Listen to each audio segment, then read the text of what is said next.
Welcome back to my channel. I'm finally doing the part 2 to my stem cell transplant video. In the previous video, I talked all about the prep and leading up to my transplant, and in this video, I plan on talking about what the actual transplant felt like and my stay in the hospital, all of the good and bad, and some of the tips that I have to make it more comfortable, and hopefully I could help some people feel better about it. So my first day, I got the letter M of the beam, and that is the mephiline. And the mephiline really tears up your digestive system and the soft tissues of your mouth. So they do that last. I iced for those 2 hours. I was very grateful I didn't get any of the sores, yada yada. So that day, that night around, I think like 4 o'clock, I got admitted into the hospital. And this is for my stay. It's supposed to progressively get worse as my stem cells, or as my white blood cells get depleted because they're being defeated by the beam that I did previously. And then they will give me my stem cells, and it will help me recover. So the first day, I felt okay. I was really anxious because I had no idea what was going on. This was my first time staying an extensive period in the hospital, so I was scared. But thankfully I had my dad with me. He was with me for that entire day. I also had my mother-in-law with me. She was with me for that entire day. They both hung out inside the hospital room, made me feel comfortable. A couple hours went by and I got to meet some of the nurses and get familiar with the environment. I highly recommend bringing something from home that you're really connected to. So if it is a blanket that you're really connected to, if it's a stuffed animal, if you have a picture that you really love, something that, ooh, truck just went by, that was really loud, but something that makes you feel comfort, because it's a very sterile environment. You are on a floor that is just for stem cell transplant patients, or at least I went to OHSU, and they had an entire floor that was air recycled. Like everything was pressurized a certain way. All of my guests, and this is before COVID, but they still had to wear masks. I had to wear a mask if I was ever leaving my room, even staying on that floor. I couldn't leave that floor at all. So my surrounding area was so repetitive. It felt, I'd wake up and I'd see the same thing. So it was just, bring something to switch it up for yourself. Have someone drop off artwork, or bring you pillows from home, or a diffuser. I learned halfway through my stay that I could have had like a diffuser to burn essential oils that makes me feel calm or comforted. Those are the things that I truly recommend. So I got comfortable, and I ended up bringing a blanket from home, a pillow from home. The bed was so uncomfortable. I ended up having to switch to an air mattress style bed, which was super loud. It's constantly pumping air into the bed, but my body was so sore from sleeping in that bed alone. It was terrible.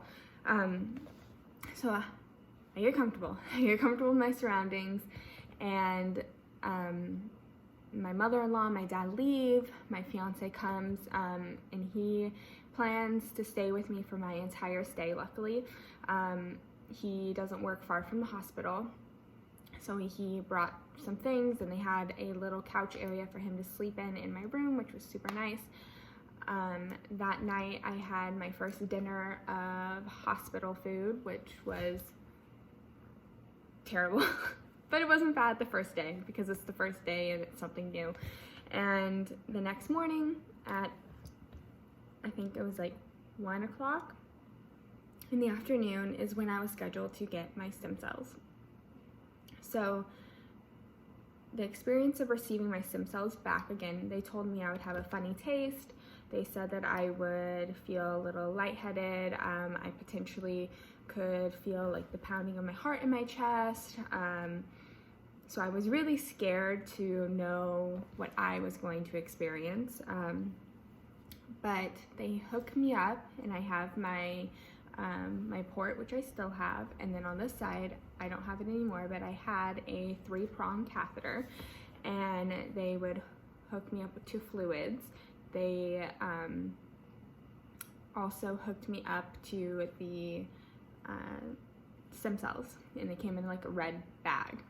And I had a nurse by my side the entire time. Every minute, I believe, of the transfer, she was checking my vitals, because it's a pressure issue. So as you're receiving your stem cell transplant, something about your blood or the way it's accepting, things can get ugly really fast. So I had a nurse by me all the time, just talking to me, which was amazing, because I was freaking out because I was overanalyzing how my body was feeling when I was receiving my the stem cells back, because they made it sound so scary, maybe even painful. Like, I was worried, and it wasn't painful. I didn't experience any of the negative effects, luckily. I just got my stem cells, my vitals continuously read totally fine. I didn't get a fever, I didn't get chills. I was exhausted though. The kind of exhaustion that I felt when I was in the hospital, I still to this day can't even describe.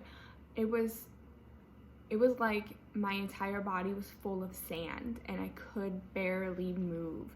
I'm a small individual, so for me to feel like my body was so heavy was just strange to me. I just didn't have the energy to even move my arms. Like, it was so exhausted. So at this time, I was tired. This is technically day 1, but I was considered, this was day 0, so I was considered 0 days, completely wiped out. That entire day, I just hung out in the hospital. I didn't feel terrible. I just was tired. I slept a lot.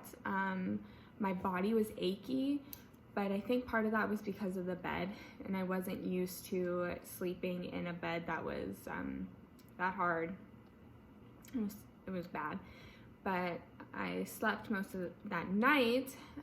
Was the first night I was experiencing them checking my blood through the middle of the night and coming in and giving me medications or blood products if I needed it. The first night I didn't need any blood products like a blood transfusion. So if certain areas, if you are lacking certain things that are supposed to be in your blood, they'll give you a blood transfusion to give you those things. One of the things I struggled with most when I was in the hospital was potassium. I received, not the first day, but a couple of days after that, I was so low in potassium, and I think that's part of the reason why my body hurt so bad, but they gave me potassium through my IV and my catheter, and that sucked. It sucked because it was a 4-hour drip, and as weird as this sounds, one of the hardest things for me was being hooked up all the time. I already was stuck in the hospital. I was stuck in my bedroom most of the time, and now I'm stuck to an IV pole for most of the day. Like, I just felt so confined, and I was going crazy just being confined. All right, so let's just get back to it. So the next day, it was just exhaustion. They were checking to see if I had gone to the bathroom, because I was super constipated before I was admitted into the hospital. The beam made it so I could not go to the bathroom at all. And for some people, they go to the bathroom a lot because of chemo. Some people, it really binds them up. But I was super binded up.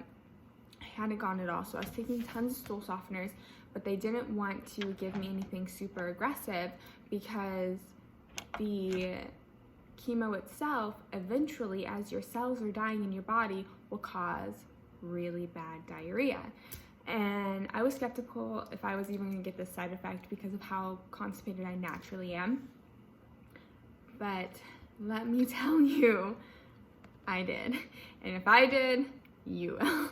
It was terrifying and funny. It was funny. I had my fiance there to like help me laugh through a lot of these really awkward and embarrassing things that were happening, and one of them was diarrhea. So on day 2, being 2 years old, or 2 days old, I finally was able to go to the bathroom, and the diarrhea hadn't set in yet, but I was finally able to go to the bathroom. I was feeling some relief and happiness, and I was just really tired. I was sleeping a lot. They said that my counts were still pretty high, so I wasn't at rock bottom yet. So the way it works is you start here where you're doing the beam, and then you get your stem cells, and those stem cells take time to kick in. And then you progressively go down, down, down, down, down, and those are all your counts, all your white blood cells, everything in your body pretty much just dying. And then you're at the bottom for a day or 2, and then you start to slowly rise as those stem cells start to repair your body. So I was still on this slow down. It took a long time for me to get to the rock bottom. I think it took like 4 days. So the days leading up, I was just tired. I was slowly losing my my want to eat. I ate pretty good the first day. The second day I ate pretty good. The third day I still ate pretty good. They were checking for mouth sores, which I didn't receive. Luckily, I was drinking a lot of fluid because if I wasn't getting, I think it was 2 liters of fluid in me a day, I would have to be hooked up to the IV pole, and we know that I hated the IV pole. So I was drinking as much as I could. On day 4, which was the beginning of one of the bad sections of my stay, is when the diarrhea set in. I stood up and it just flooded out. No warning, nothing. I recommend diapers. I didn't wear one. I ended up wearing a pad because that's just like what was already in the room, and I was already self-conscious of everything that was happening, so I didn't want to be like, oh, and can I wear a diaper on top of feeling like I'm gonna die anyway? So I just wore pads. But day 4, that was what was new. I also was at rock bottom at day 4, and I felt like garbage. 1 second, I'm gonna let my dogs in. Okay, I'm back and I have a furry friend with me. But yeah, day 4 was really hard. I slept a lot. I didn't have a lot of nausea yet. I was being medicated around the clock with nausea medication. I think I was receiving a dose every 12 hours, which was supposed to last for 12 hours. And it worked really fast. It worked really well up to this point. And the only thing that was new at this time was the diarrhea.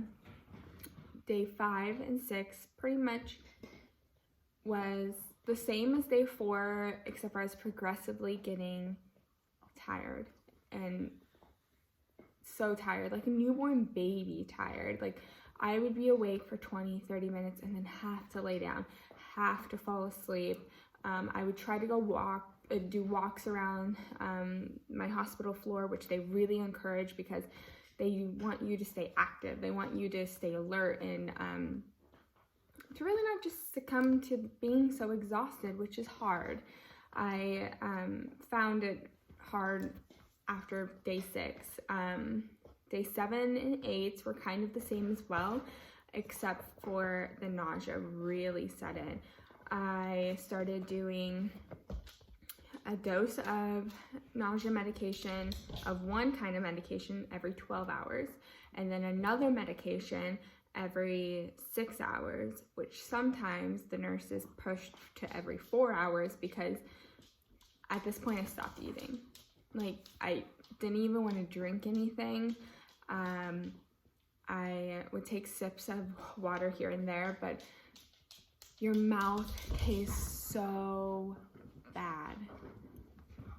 so bad. I would brush my teeth with the softest toothbrush and the nastiest, gritty, like nothing in it toothpaste, and it was just so gross, and there was no relief to the film that's inside your mouth. And that film stays with you for weeks. Like, even once I was released from the hospital, I had the hardest time eating. So anyway, that's 7, 8, 9, 10. I progressively started feeling even worse. I was told that my numbers were starting to go up, but honestly, I didn't believe it. They showed me like paperwork and stuff like that, and I was like, awesome. I still am throwing up at the sight of food at this point. My fiance was there, and so I would order hospital food because it was free, and he would eat it, and he would like try to give me bites of some of my favorite foods, like grilled cheese that I had enjoyed previous in my stay that I just couldn't even smell. Even now, I want to throw up thinking about the way that the food in the hospital made me feel. I can't eat certain things that were my favorite, that I was indulging in so heavy in the beginning of my stay there. I still cannot eat to this day. So that was day 9 and 10. Day 11, I woke up, and I remember feeling like a veil was taken off. Like I could see a little clearer. I had just a little bit more energy. I was able to even stand up in the shower. That was one of the requirements, is you had to shower every day. And I love the shower. I take 30, 40, an hour long shower like most days of my life, because I just really relax in there, and I could not even relax in the shower. I'd take a 2-minute shower, and I was exhausted, and my body hurt so much just from standing, like holding my own weight. And at this time, I wasn't heavy. I was only 109 pounds. Like, it was so little, and it blew my mind that I was so exhausted to even stand under hot water. But every day I would wash myself. My hair fell out on day 2, like everything. I was losing hair slowly at this point, but I mean, like, all the new hair that I had grown since my last treatment just fell out. Like, I went and it was gone. It was down the drain. So on day 10, I started feeling better from that. Day 11, even a little bit better. And then on day 12, they said to me that my counts were getting higher, and if I wanted to leave today, I could. At this point, I was so stir crazy. All I did during the day, because I brought things to do. I brought art supplies and books to read, but you can't focus. You can't sit down and draw something like I thought I'd be able to, or even read something. I could barely even concentrate on a conversation. So on day 12, when they told me that, I had to prove to them that I could take all of my medication by pill form, which until this moment, I had been taking all my medication through my catheter in my chest, IV form, because I was so nauseated. I could not keep anything down. So I had 6 hours to really prove to myself and to them that I could take care of myself at home, because at this point I had not eaten anything in like 4 days, like not even tried a bite. I was just over it. I told them that my nausea had subsided and that I was starting to eat small bites of food, which was a lie, but I wanted out. I was stir crazy. And I somehow passed the test to leave, even though I was so sick. So anyway, I passed the test to leave. I took all my medication by mouth. I kept it down, which I was so surprised. Pure determination, because I was losing my mind. On top of that, my fiance, who had been sleeping on a windowsill, like cot bench situation. If you ever stay in the hospital, you know like what your visitors have to sleep on for 12 days. Also getting up at 3 in the morning to go to his job. So he also wanted to leave. He wasn't going to pressure me to leave, but I could see the strain on his body and the fatigue, and we were losing it. So I was luckily strong enough to leave.